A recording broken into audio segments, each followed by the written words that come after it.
தேர்தல் பத்திரங்கள் தொடர்பான விவரங்களை தாக்கல் செய்வதற்கு கூடுதல் கால அவகாசம் எஸ்பிஐ கேட்டிருக்கு. நானும் ஒரு 20 ஆண்டுகள் வங்கியில் பணியாற்றினவன்.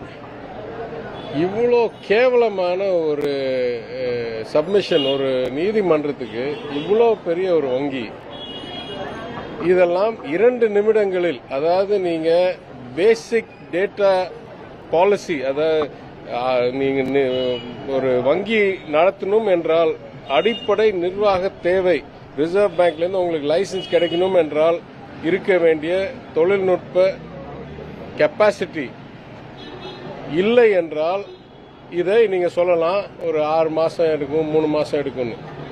இந்த மாதிரி ஒரு டாக்குமெண்ட்டை கோரி இந்தியா உலகத்திலேயே 5வது பெரிய பொருளாதாரம் என்று பலர் பெருமிதம் கொள்கிறார்கள். நான் கேட்கிறேன், இவ்வளோ பெரிய ஒரு பொருளாதார நாட்டில் இருக்கிறதுலயே பெரிய வங்கிக்கு இவ்வளோ கம்மியான தகவலை 3 மாசம் 6 மாசத்துக்கு அளிக்க முடியல என்றால் அப்படியே எனக்கு நடுங்குது. அப்ப பேங்கிங் சிஸ்டமே ஒழுங்கா இல்லையான்ற மாதிரி ஒரு பயம் வருது. அதனால உறுதியா அது உண்மையா இருக்க முடியாது.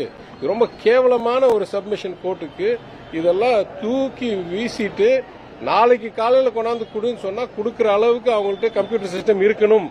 இல்லை என்றால் அவங்க வங்கி தொழில இருக்கக்கூடாது. அவ்வளவுதான்.